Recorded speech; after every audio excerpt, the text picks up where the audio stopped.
If you want to be the best at what you do, if you want to be the most successful at what you do, you have to out-hustle the other people. You have to outwork the other people. You have to out-prepare the other people. And if you're not willing to do that, then you need to quit listening to this right now and turn on some music, put your car on cruise, and slide on home. Because winners do things losers don't want to do.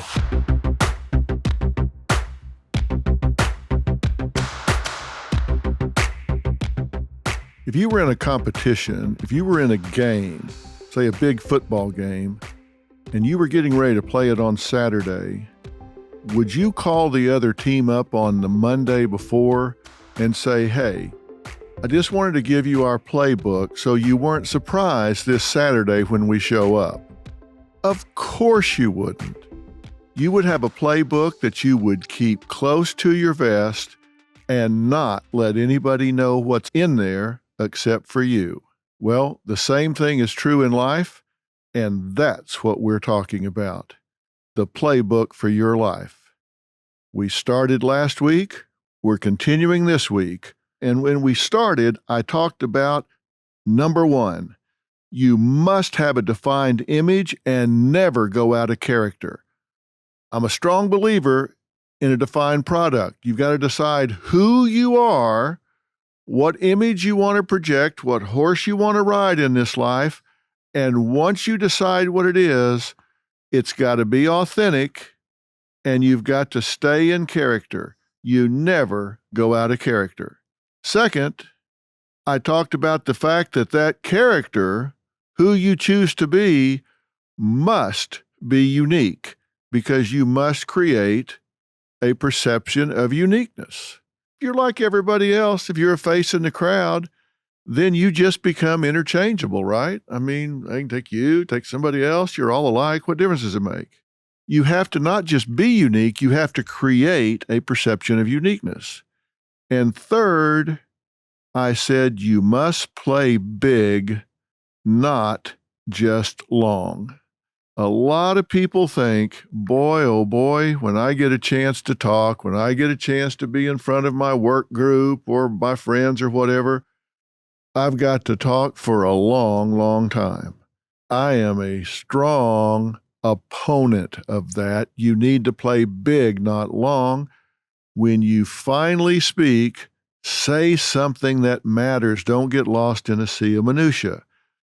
So that's in Living by Design number 5. I go into a lot of detail because I don't want this to just be a philosophy. I want this to be the way you go about living your life. If you go through the things I'm talking about last week, this week, next week, and somebody that knows you can't look at you and say, wow, something's different here. This person has shifted gears. They've raised their game. Then I didn't do my job or you didn't pay attention, one or the other. So I want to really give you something that you can do. So if you've got questions after hearing Living by Design 5 or after hearing today Living by Design 6, then I want you to let me know. Go on to the website for fill in the blanks and put your questions down. If something needs more clarification, or you disagree with something, whatever, tell me and I will visit that next week. I want to know. Let's move on to number 4. There are 16 of these, by the way. I'm giving you a thorough playbook here. And when I say playbook, by the way, what I've done is I have made a study since I was 12 years old, actually, of why people that win, win. Why people who are winners are winners. Because let's face it, all men are created equal. Yeah, that's true. That's meant in the sense of our worth and value as human beings. But not everybody performs at an equal level. We know that. Look in the NBA. Look in track and field. Look in the laboratory. Wherever you look, some men and women perform at a higher level than other people. So I've always been interested in why some people are winners, some people are just mediocre, and some people are just flat out losers. And there are a lot of reasons that people wind up on the short end of the stick, but there are some very specific reasons that people are winners. And think about this. I thought about it the other day because I had a high school reunion. At our high school, the big parking lot where everybody left their cars was at the end of the gym. It was stuck on the end of the school. And that was where we had all of our assemblies. That's where we had all of our pep rallies. That's where everything that took place took place. And that's where we had our graduation. There was a big stage at one end. And when it was all over, there were like 4 sets of double doors at one end of that gym. And I had this vision in my mind, this image of what happened, because when it was all over and everybody graduated that was going to graduate, we all came pouring out those double doors into the parking lot. So we had all been there for several years together. We all came pouring out those 4 sets of double doors into the world and into life. And then here we came back together decades later. And it was really interesting to see where people had wound up after all that time. It was just really intriguing. Some people were home run hitters, man, and it wasn't necessarily who you thought was going to be. Some people were just barely getting by. A lot of people weren't even alive, but those that were all up and down the bell curve, meaning that the vast majority were just kind of living average lives in average America, doing average jobs for average income, average marriages, average number of divorces, average number of kids, 2.2 kids, a barking dog, a picket fence. And then there was this group that were overachievers. They were the ones that were out there running the world. But we all came out those doors with the same opportunities in terms of educational background. We all had the same information, but we didn't have the same environment that we were going into. Some had better opportunities than others. Some had a road paved in front of them. Some it was an uphill battle. But we certainly wound up in different places. And I have spent my life studying why those that wound up winners after all those years wound up ahead, and those that wound up to be losers came in at the end of the pack. Ask yourself that about you. Maybe you've been out of high school 3 or 4 years. Maybe you've been out 30 years. Maybe you've been out 20, whatever. Where are you in your pack? Are you doing pretty well? Are you kind of bringing up the rear? Are you average Joe or Joan right in the big middle? And do you want to know how to be one of those that's leading the pack? And that's why I'm spending this time on this Fill in the Blanks podcast. I'm wanting to fill in the blanks about why winners win and losers lose. Because if I gave you a pen and a pad, I'm guessing you couldn't fill in all those blanks because you probably haven't spent the last 40 years studying it, and I have.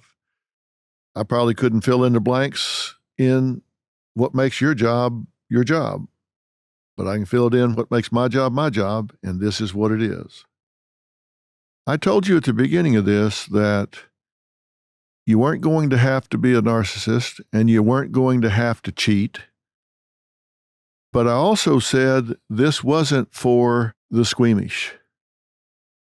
Because frankly, those that wind up being winners, those that get ahead in this world, they just do some things losers don't want to do. And it's easier not to do some of the things I'm going to tell you to do. And you may think, oh, that doesn't seem like the Christian thing to do. That doesn't seem like the polite thing to do. Well, you'll have to make up your own mind about that. But this is a playbook that requires your being aggressive. Because if you want to win, you're going to have to be aggressive. The meek shall inherit the earth. But as the old joke goes, who will step up to claim it? The meek may inherit it, but none among them will step up to claim it. I want you to step up and claim it. And that's number 4. Learn to claim and accept praise and acknowledge it in a gracious way, but do accept it. Now think about that. Every strategy you embrace, every action plan you execute should be designed to distinguish you in a positive way. Right? I mean, you want to get noticed. You want to get ahead. I said you want to come up with an image that distinguishes you through your uniqueness, and you want to play big. That means you want to make waves. You want to make noise. You want people to notice you. And when they do, you're going to get praised. Maybe it's in your career, maybe it's in your family, maybe it's in your social circles, romantic relationships, whatever it is, but people are going to step up and praise you. Why is it that most people have a problem accepting compliments? Why is it that when somebody gets praised, somebody gets acknowledged, somebody gets the just rewards of everything they've worked to achieve, the typical response is, "Oh, shucks, weren't nothing," and dig their toe in the carpet like, "Oh, no, don't mention it, don't mention it." What the hell you mean, don't mention it? I've been working 6 months to get noticed here. Yes, do mention it. Mention it to everybody you know. Tell everybody you know what I did. You don't want to be one of those people that shies away from what you have earned. If you have earned the right to be praised, if you have earned the right to be acknowledged, then you need to graciously accept that. And for some reason, we have been taught humility. We shouldn't be embracing praise and acknowledgement. And I told you this isn't for the squeamish, because I'm telling you, you absolutely should. Humility is great in certain times, in certain circumstances. But when you are on the move in your life, in your career, in whatever it is you're pursuing, and you are upwardly mobile, why wouldn't you graciously accept the compliment or the invitation to move to the next level? I can only think of 2 reasons. One, you've been taught it's prideful and narcissistic to seek attention, so you shun it when it comes. Or 2, you really don't believe you deserve it. You just really don't think that you've earned it. You don't believe you've deserved it. Well, let me remove that first obstacle right now. It is not prideful. It's not egotistical to accept, claim, or expect praise. I say expect because you teach people how to treat you. When you do a job well, then you need to teach people that you expect to be acknowledged for it. And if you don't do a job well, then you should expect people to say, "Hey, that was not up to par. You need to step up your game." You don't want to be lied to. If you want to succeed in this world, you need honest feedback, right? You need people to tell you the truth, or you're going to continue this trend toward mediocrity or worse. You need to choose to respond differently when someone praises you or confirms your value. In fact, you should work out your response in advance, and you should practice it. You should practice it so you don't choke or revert to your old outdated response pattern when it happens. So how about simply learning and practicing to say, somebody praises you, they come up and say, "Hey, I just got to tell you, you did a really good job on this project." You may think it's gracious to say, "Oh, no, listen, it was nothing." How about instead saying, "Thank you for saying that. You are really kind to notice." Is that prideful? Is that egotistical? Is that narcissistic? Is that obnoxious? Is it obnoxious for you to say, "Thank you for saying that. You're very kind to notice"? Or, "That means so much coming from you, so thank you for noticing and thank you for taking the time to say so." Does that seem obnoxious? Is somebody going to turn around and walk away and say, "What an arrogant SOB," because you said that means so much coming from you, which is a compliment to them, and thank you for noticing and taking the time to say it, because you didn't have to do that? Instead of saying, "No, no, no, no, no, no."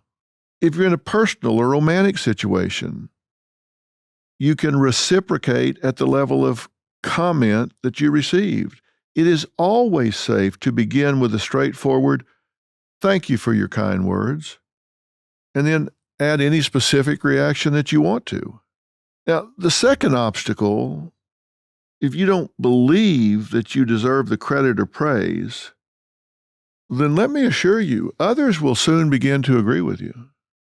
Because anybody that's truly evaluating a person's worth, value, skills, and abilities, in their heart of hearts, they're going to say, "Who am I to second guess them? They've known themselves since the day they were born."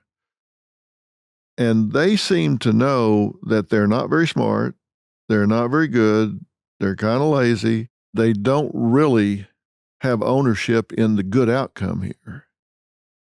So, who am I to second guess them?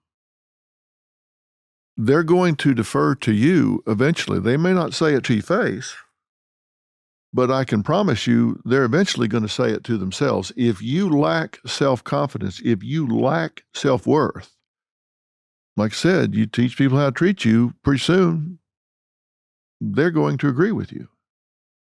Now, the fact that I said you need to practice this may sound silly or corny or condescending, but role playing is a very powerful tool in anybody's life. Like I always tell parents, if they're teaching their children how to behave if a stranger comes up to them, just telling them is one thing. Having them role play it, having them rehearse it is something very, very different, because now they're not likely to choke because they're doing it for the first time under pressure. If you're telling them to kick and scream and say, "This is not my mommy, this is not my daddy, help, help, 911, not my mother, not my father, 911." If they've done that 10 times with you out in the front yard, it's much more natural for them to do it when it really happens. The same thing is true with you. You absolutely need to look in the mirror and say, "Thank you for saying that. You are kind to notice." It is worth it to you to say that means so much coming from you, so thank you for taking the time to say so. Just those things. You've claimed it. So now they've complimented you, you've embraced it, so you've been noticed and you've acknowledged it. That is very important. You have got to overcome this myth that it is egotistical or narcissistic to accept praise. And you may say, "Well, I hear you, Doc, but where's the line? I mean, does that make you a self-promoter?" Yeah, probably so. But if even you won't promote yourself, why would anybody else?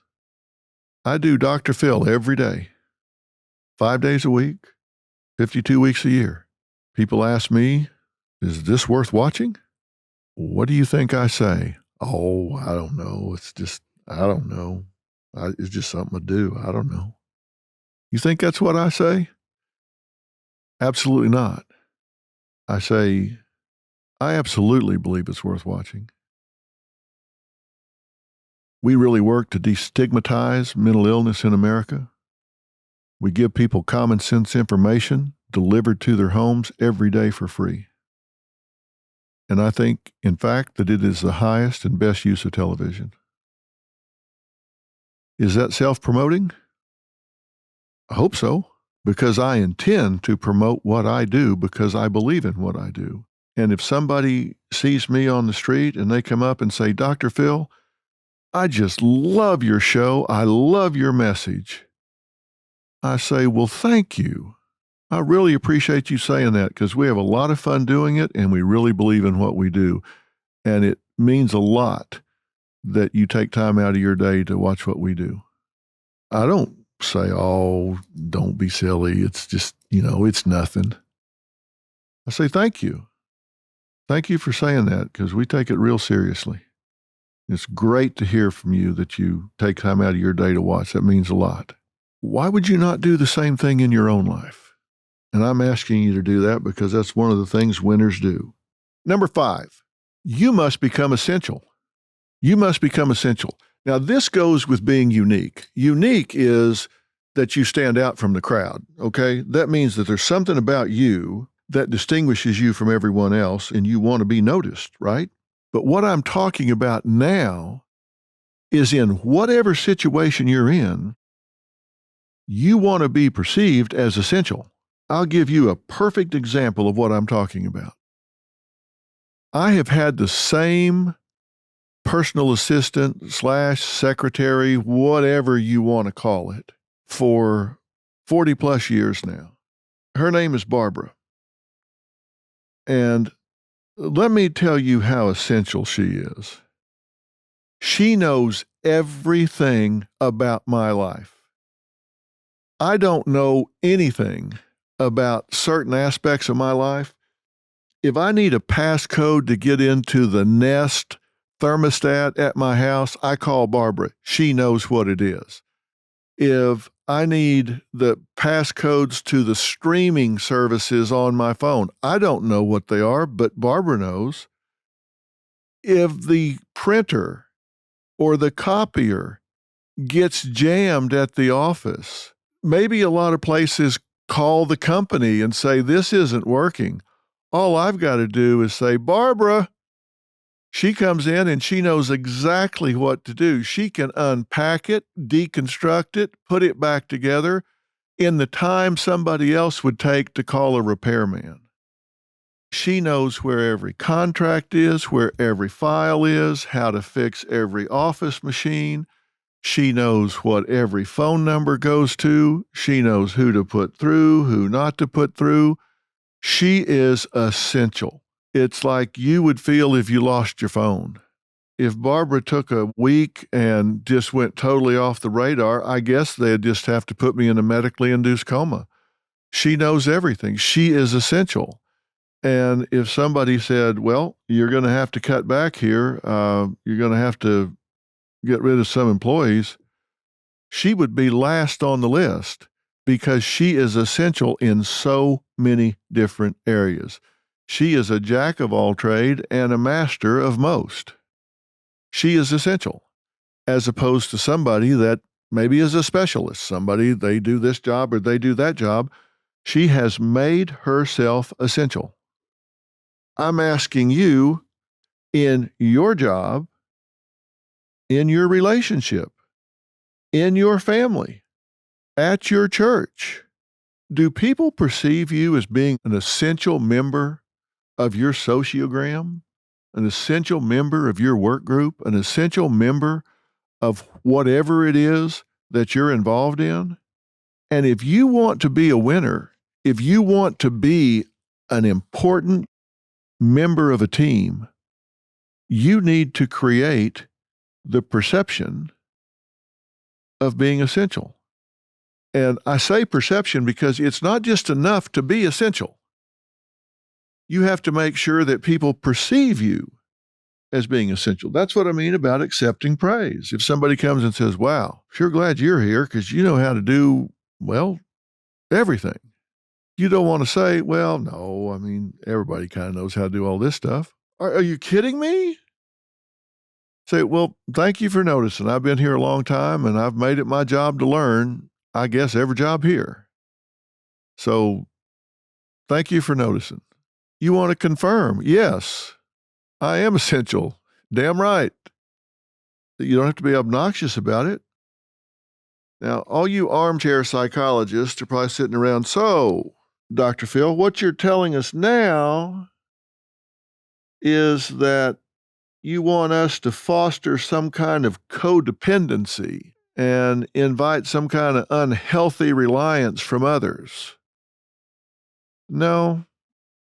First off, codependency is a clinical term, and I suspect if I gave you a blank piece of paper and a pen and had you write down a fulsome definition of it, that you probably would miss 8 out of 10 of the components of it, but it's not unhealthy.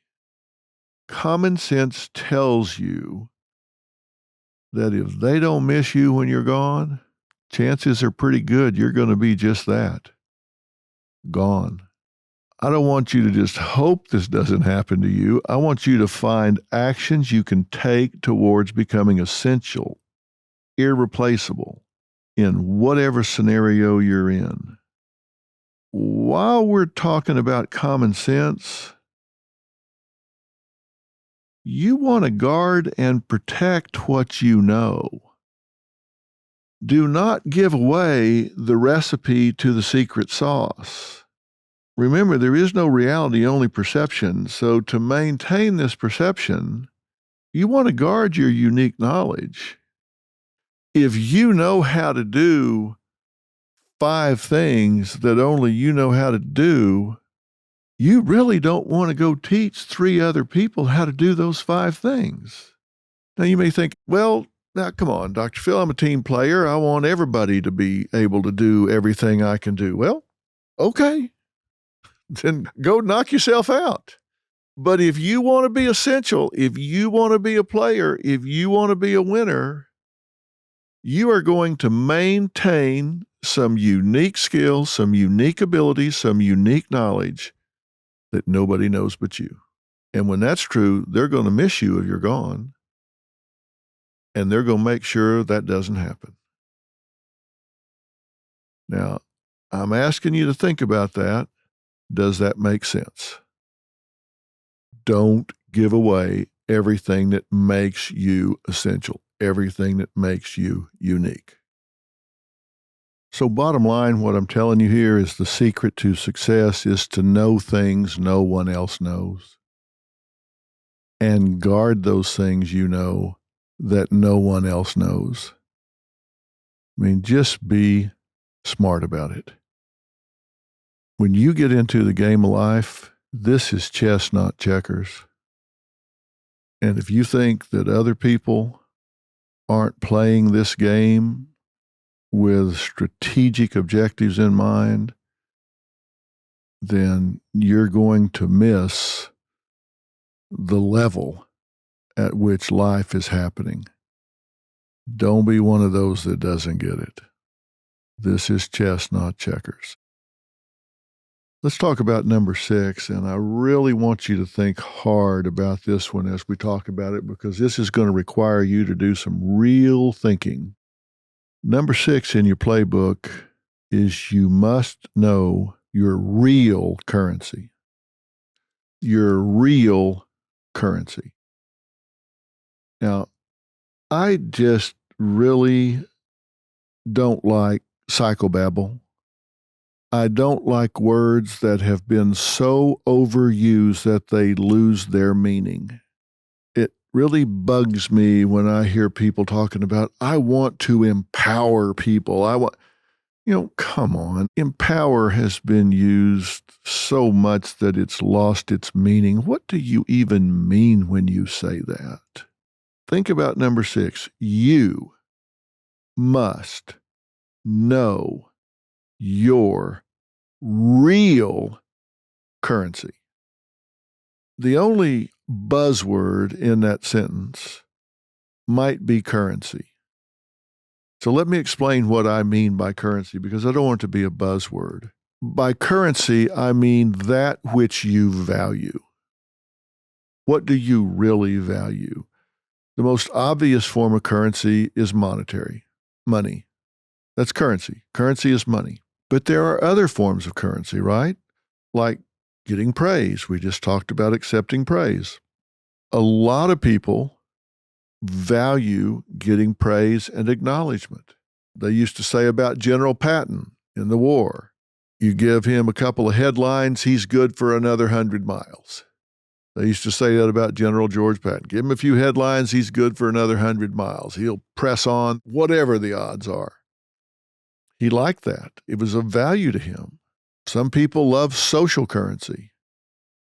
They love friends. They love to feel like they have a sense of belongingness to a group. We all feel better if we think we're part of something, we belong to something, that we're accepted by others. They say that validates us, which is another overused buzzword, which just means we're okay. That people that we care about accept us, which tells us we must be okay because these people that we admire or look up to want to hang out with us, so we must be okay. That's what validate means. It just means if they like me, I must be okay. There's spiritual currency. If you have spent time in prayer and meditation and reading the Bible or the Quran or whatever it is that is your connection, and you feel a sense of peace about that, and you feel a closer walk with your higher power, which I choose to call God, then you have spiritual currency. You feel like you have a connection. So there are lots of different forms of currency.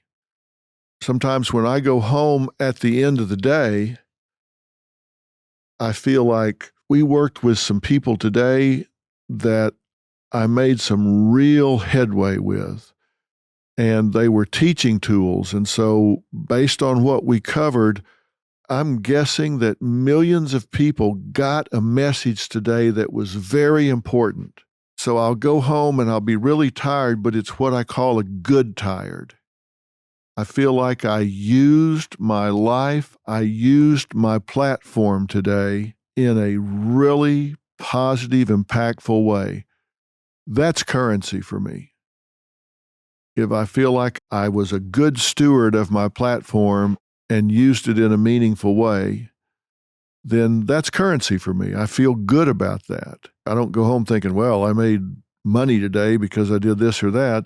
It's a good tired. I feel like I've made a difference today. So that's a currency for me. And you need to ask yourself, what is your currency? And what is your real currency?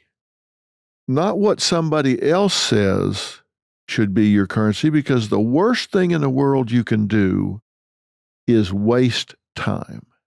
The key is to not waste time or effort, even on a short-term goal, if that goal cannot yield what you really want and need. It's just simply inefficient. I've known people that have pursued a specific career. They've gone to school, gotten a degree, worked in that field, gotten to the top of their field, and been terribly unfulfilled because it was never what they wanted to do to begin with. It wasn't the currency that they wanted. Maybe they went to school and became an architect, and they got really good at being an architect. They got to the top of their field with some architectural firm. They got awards for it. But they never felt satisfied because they never valued being an architect. They wanted to be a musician. So they would work all week as an architect and then go play on the weekends as a musician and get more gratification, more satisfaction out of a day and a half as a musician than they got out of five and a half days a week as an architect. And you say, well, Dr. Phil, come on, get real. You got to pay the bills. Maybe that architect's salary paid for their home and their family and their kids. We can't all go chasing after the great American novel or playing guitar with Jimmy Buffett somewhere or whatever. Look, I get that. I get that there has to be a balance. But you have to make the list. You have to be willing to put yourself at least somewhere on the list. You have to at least acknowledge my real currency is this, and make sure it doesn't get crowded off the list. I worked with a woman one time in a life skills seminar that had spent her entire life up to the age of 45 working as an attorney. And she was good at it. She was a good attorney. But her passion, what she really wanted to do, was dance on Broadway. That was her dream as a little girl. It was her dream in junior high, high school, college. She wanted to dance on Broadway. I said, "Why did you not?" She said, "Well, life got in the way. My dad was an attorney. My grandfather was an attorney. My mother was a paralegal. Our family were lawyers. That's just what we did. I was expected to be a lawyer. When I got through with school, I was expected to go join my father's law firm, and I just did what I was expected to do. And everything I do, I try to do well, so I was good at doing it. And now I'm 45 years old. Have you ever seen a 45-year-old dancer on Broadway?" And I said, "Well, I don't know. I've never checked their IDs, but probably you're right. I don't know. It seems to be probably a young person's thing." And she said, "Well, so I guess I'm screwed." I said, "Well, maybe not." We worked on that and said, "Okay, what is it you love about this concept of dancing on Broadway?" So, "Well, I just love the creative parts of it, the expressive parts of it, the choreography, the costumes, just everything about it that it comes to the show. It's what I wanted all my life." I said, "Well, have you ever thought about teaching dance in your community theater?" "Well, no." "Well, let's think about that." Jump ahead in the story 2 years. Being a very skilled dancer, she volunteered in the community arts program. She became the head choreographer, and the first thing that she worked on was the Nutcracker for the Christmas program. And when I saw her 2 years later, and she had 20 or 25 young girls that she was working into this wonderful program that they were putting on, you couldn't even get her feet on the ground. She was so fulfilled by finding a way to get that real currency. Most of these girls were from underprivileged homes, and her career as an attorney allowed her to buy every one of them the shoes they needed to dance, the tights they needed to dance, the leotards they needed to dance. She found a way to take what she had spent her life doing that she wasn't passionate about and use it to fuel what she was passionate about. And I asked her, "I know this is a substitute. I know this isn't dancing on Broadway, but does it come close?" She said, "The first time I sat on the side of the stage and watched those 22 little girls run out onto that stage and do what they did, it was my opening night." So she found a way to get her currency, to get her dream, even at 45 years of age. How about you? Do you know what your real currency is? And are you passionately pursuing it, or are you telling yourself, it's too late? I wanted to be in the NBA, but I'm 45 and I'm 5'10 and I have bad knees.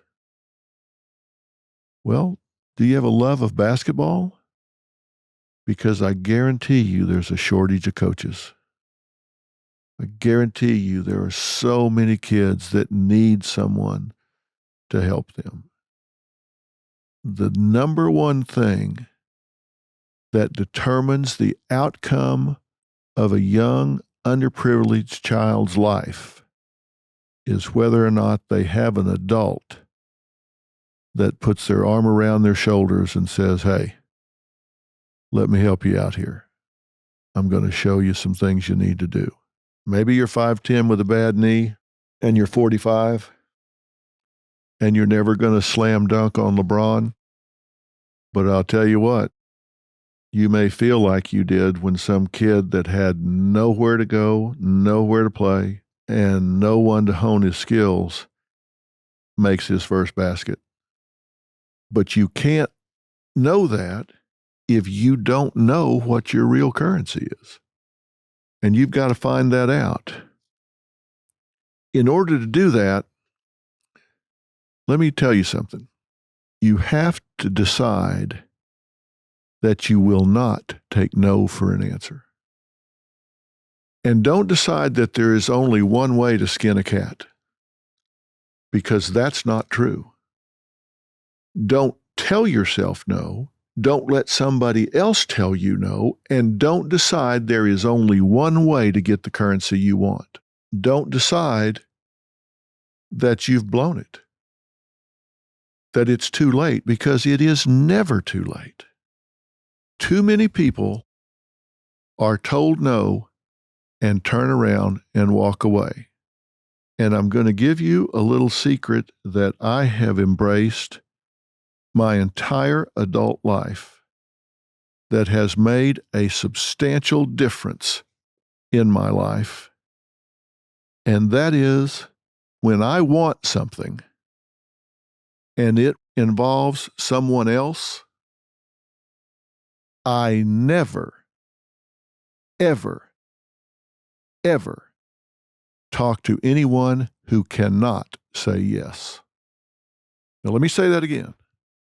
I never, ever talk to anyone who cannot say yes. Let me give an example. Let's say I need to change a flight on an airline, and I call up the airline and somebody answers. Now, I'm asking them to do something that is outside the normal pattern. Do you think the person answering that phone has the authority to do that? Chances are pretty good they don't. So the first thing I do is say, all right, here's what I want to do. I want to take this flight and I want to change it to this flight. And I'm not asking you to do it. What I'm asking you is, do you have the authority to do it? I'm not asking you to do it. I'm not even going to tell you my story. I'm just asking you, do you have the authority to do it? More often than not, they'll say, no, sir, I do not. So they say, what's the deal? I said, does it matter? You don't have the authority to do it, do you? No, I don't. Listen, no disrespect, may I speak to your supervisor? They get the supervisor on the phone. I say, okay, listen, here's what I need to do. I can tell you why and all of that, but first I need to ask you, do you have the authority? You have to put a code in the computer to do this. Do you have that code? Do you have the authority to do this? No, sir, I don't. I'm sorry. I wish I could, but I don't. I understand. No problem. May I speak to your supervisor? Well, I don't think they're going to help you anymore, but yes. I said, well, you can't help me, right? I could inspire you to the point that you would stand up on your desk. You don't have the code, right? Well, that's correct. May I speak to your supervisor? I get the supervisor on the phone and say, okay, here's what I need to do. I'm not asking you if you'll do it. I'm just asking you, do you have the authority to do it? Well, yeah, I've got the authority to do it. I'm not telling you I'm going to do it, but I got the authority to do it. I say, great, have a seat. We're going to talk. Okay, why do I do that? Because I don't want the person that answers the phone or the person that answers the phone's supervisor to go plead my case to the third person. Why? Because I believe I can plead my case much better than the person who answered the phone or the person that answered the phone's supervisor can plead my case. Because it's like playing the game of telephone. You say it to one person and they say part of it to the next person who says part of it to the next person. I think I'm a pretty good persuasive person. I'd rather plead my own case. I do not waste my time talking to somebody who cannot say yes. And if they say, well, I'm sorry, I can't get you a supervisor, I hang up and call back till I find somebody that can. I have seldom, when I have gotten to someone that can say yes, failed to get them to say yes. But I marvel at people who talk to someone that cannot say yes. No matter how good the story, no matter what the circumstance, it doesn't matter if they're crying on the other end of the phone. Oh my God, what a horrible story. I feel so bad for you. I wish I could fix this for you, but I can't. Don't have the code. You got to put a code. I don't have the code. I don't even have a button to push. Why have I spent 30 minutes entertaining this person? They can't help me. Don't ever talk to somebody who can't say yes. Make that part of your life code. You do not talk to somebody who cannot say yes. All you're doing is flapping your gums. And I'm saying the same thing here about finding your currency. If you want to do something that you need to do to start harvesting your real currency, do not talk to somebody that cannot help you do that. You've got to get to a decision maker. You've got to get someone that has the ability to say yes. I mean, I'm in Hollywood now. I do Dr. Phil. I do Bull. I do The Doctors. I do Daily Mail TV. I do other shows. We go to pitch a show to a network. My people know, do not put me in a room with somebody that can't say yes. If there's not a decision maker in the room, they know, do not put me in that room. Because I don't want to go pitch somebody that can't say yes, who's going to then go pitch their boss who can say yes. I don't need a middleman. I want to talk to the person that can say yes. And if they don't say yes, okay, it didn't work out.